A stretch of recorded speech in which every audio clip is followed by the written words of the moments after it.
राजस्थान के हनुमानगढ़ में हालात बेहद खराब हो चले हैं। एक बार फिर इंटरनेट खेलने वाली सरकार ने इंटरनेट बंद कर दिया है और धारा 163 लागू कर दी है। हनुमान जिले में तहसील है टिब्बी। टिब्बी से लगभग 4-5 किलोमीटर दूर एक गांव है राठीखेड़ा। देश का बड़ा पूंजीपति वर्ग पहले तो किसानों से झूठ बोलकर उनकी जमीन एक्वायर करता है, ये कहकर कि यहाँ किन्नू की फैक्ट्री लगाई जाएगी। किन्नू एक तरह का फल है जो दिखने में तो संतरे जैसा होता है, लेकिन संतरा नहीं होता। किसान अपनी जमीनें दे देते हैं, किन्नू की फैक्ट्री से क्या ही समस्या होगी। तब शुरू हुआ असली खेल। जिन किसानों की जमीन खरीदकर कंपनी किन्नू की फैक्ट्री लगाने जा रही थी, अब वही किसान उन्हें रोकने के लिए उनके सामने खड़े हैं। विरोध शुरू हुआ तो हालात बेकाबू होते चले गए। पुलिस ने लाठीचार्ज किया, सैकड़ों लोग घायल होकर हॉस्पिटलाइज्ड हो गए। कई जो इस विरोध प्रदर्शन में अगुवाई कर रहे थे, उन्हें धारा 307 में जेल भेज दिया गया। एमएलए किसानों के साथ खड़े हुए तो उन्हें भी घायल होकर वापस लौटना पड़ा। सवाल है, ऐसा क्या खेल कंपनी ने खेला है जिसके बाद किसान उनके विरोध में चले गए हैं? आखिर क्यों किसान नहीं चाहते फैक्ट्री शुरू की जाए? कौन है ये पूंजीपति जो धोखे से जमीन हड़पने के बाद वही फैक्ट्री खोलने पर आमदा है? क्या है किसानों की मांगे? क्या मांगे मान ली जाएंगी या विरोध और बड़ा होता चला जाएगा? चलिए जानते हैं इस वीडियो में।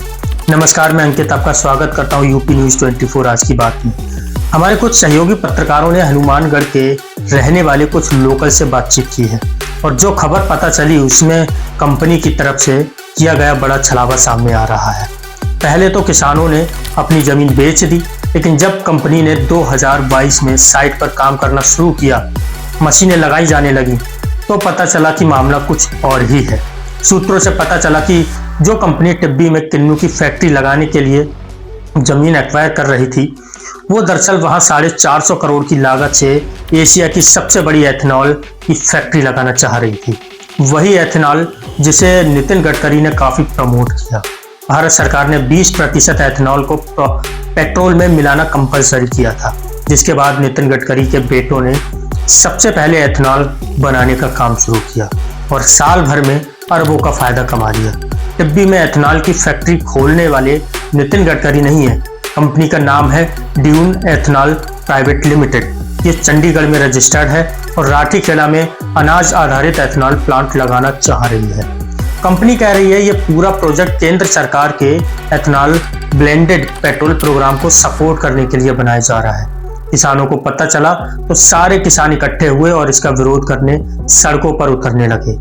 यहीं से शुरू हुआ किसानों का संघर्ष, और संघर्ष अपनी जमीन बचाने का था, अपनी मिट्टी बचाने का, अपना पानी बचाने का और अपना पर्यावरण बचाने का।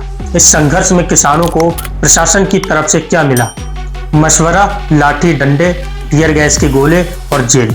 मशवरा ये मिला कि फैक्ट्री बनने से आप लोगों को रोजगार मिलेगा और कई तरह के फायदे प्रशासन ने गिनवा दिए। 10 नवंबर को किसानों ने महापंचायत बुलाई तो हालात बेकाबू हो गए। प्रदर्शनकारियों ने सीधे फैक्ट्री के अंदर घुसकर सामान के साथ तोड़फोड़ की। भीड़ ने करीब 10 गाड़ियों को आग लगा दी और 3 बुलडोजर भी तबाह कर दिए। सोशल एक्टिविस्ट मांगा सिंधु और उसके 2 साथियों को हिरासत में ले लिया गया। आइए समझते हैं कैसे एथेनॉल की फैक्ट्री पर्यावरण और हनुमानगढ़ की बेहद उपजाऊ जमीन के लिए नुकसानदेह है और पानी के लिए बेहद जहरीली। लेकिन इससे पहले एक छोटी सी कहानी सुनिए। 2017 में एक फिल्म आई थी इरादा। नसीरुद्दीन शाह और अरशद वारसी थे फिल्म में। फिल्म सच्ची घटना पर आधारित थी। कहानी में नसीरुद्दीन शाह एक आर्मी पर्सनल थे, रिटायर्ड, और अपनी बेटी को स्विमिंग सिखाने के लिए घर के पास की नदी में रोज ले जाया करते थे। वो मानते थे कि पूल में तो कोई भी स्विमिंग कर लेगा, लेकिन मेडल लाना है तो नदी में तैराकी करो। रिटायर्ड फौजी की बेटी को कुछ दिन बाद अचानक पता चला कि उसके एक खतरनाक बीमारी हो चुकी है, कैंसर। कुछ दिनों में लड़की की मौत हो जाती है। मौत का कारण पता चलता है कि जिस पानी में वो तैरने जा रही थी, रोज उसमें कार्सिनोजिक एलिमेंट मौजूद थे, जहर घुला हुआ था। पड़ताल करने पर पता चला कि पास में एक फैक्ट्री थी। फैक्ट्री से प्लूटेड पानी बह करके वापस नदी में आ रहा था, यानी ग्राउंड वाटर में कार्सिनोजिक एलिमेंट्स पहुंच चुके थे जो पूरे शहर को धीरे धीरे बीमार कर रहे थे। और यह मूवी सच्ची घटना पर आधारित थी। इस कहानी से आपको समझाने की कोशिश यही की गई है कि किसान क्यों फैक्ट्री खोले जाने का विरोध कर रहे हैं। सरकारें पूंजीपतियों को फैक्ट्री खोलने की अनुमति तो दे देती हैं, लेकिन इस बात का ख्याल नहीं रखा जाता कि फैक्ट्री से निकलने वाले दूषित पानी, जिसमें जहरीले कैंसर्स एलिमेंट हैं, वो वापस फैक्ट्री से निकलकर जमीन को में ही छोड़ दिया जाता है। इससे आसपास के खेतों की फर्टिलाइज सॉइल बंजर हो जाती है, सिंचाई के साधन नष्ट हो जाते हैं, आसपास का जीवन पूरी तरह बर्बाद हो जाता है। मैंने हमारे जो सहयोगी पत्रकार हैं उन्होंने लोकल से बात की है। वो काफ़ी डरे हुए लग रहे थे, चिंतित थे इस बात से कि सब कुछ जहरीला हो जाएगा। उन्होंने बठिंडा में जीरा में मौजूद एक फैक्ट्री का उदाहरण देकर बताया कि उस फैक्ट्री से भी पानी बहाकर जमीन में छोड़ दिया जा रहा था, जिससे खेती प्रभावित हो रही थी और पानी जहरीला बन रहा था। लोग बीमार हो रहे थे। जब जीरा की कंपनी का पर आरोप लगे और जांच हुई तो पंजाब सरकार ने खुद नेशनल ग्रीन ट्रिब्यूनल (NGT) के सामने यह मान लिया था कि जीरा में की मेलब्रोस इंटरनेशनल प्राइवेट लिमिटेड डिस्टिलरी और एथनॉल प्रोजेक्ट ने सालों तक प्रदूषण फैलाया है और अब इसे स्थायी तौर पर बंद करना पड़ेगा। यह सरकार ने माना था। 2 नवंबर 2025 को science, technology and environmental department के स्पेशल सेक्रेटरी मनीष कुमार ने एक एफिडेविट में लिखा था कि कंपनी का इतिहास एनवायरमेंटल नॉर्म्स को तोड़ने का काफी लंबा रहा है।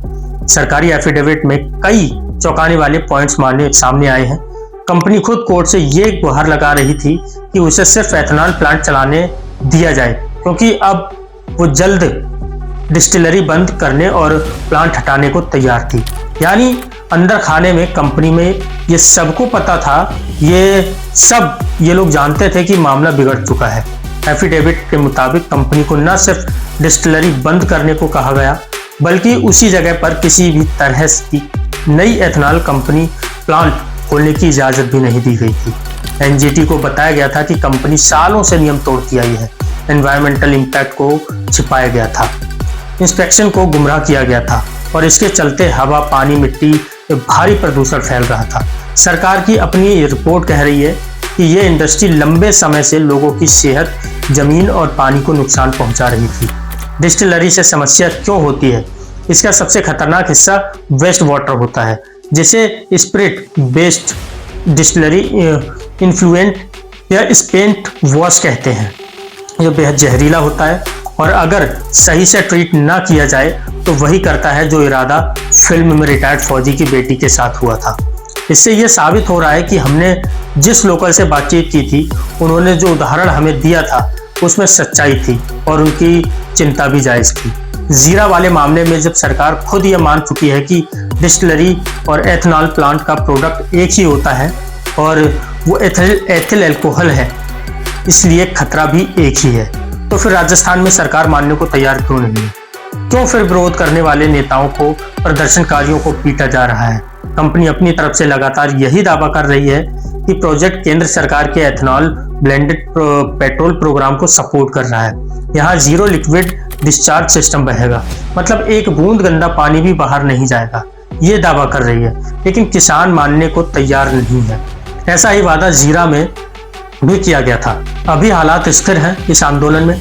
हालांकि श्री गंगानगर में MP कुलदीप इंदौर, पूर्व MLA बलवान पुनिया, CPIM के नेता मंगेश चौधरी और पंजाब तक के किसान नेता भी पहुंचे हुए थे। उधर कांग्रेस के वरिष्ठ नेता पूर्व मुख्यमंत्री अशोक गहलोत ने पुलिस कार्रवाई की निंदा कर दी है। निंदाएं हो रही हैं, किसान पिट रहा है, पुलिस भी घायल हो रही है, लेकिन पॉलिसी मेकर्स लुटियंस दिल्ली में बैठकर मौसम का मजा ले रहे हैं। धन्यवाद, आप भी मौसम का मजा लीजिए।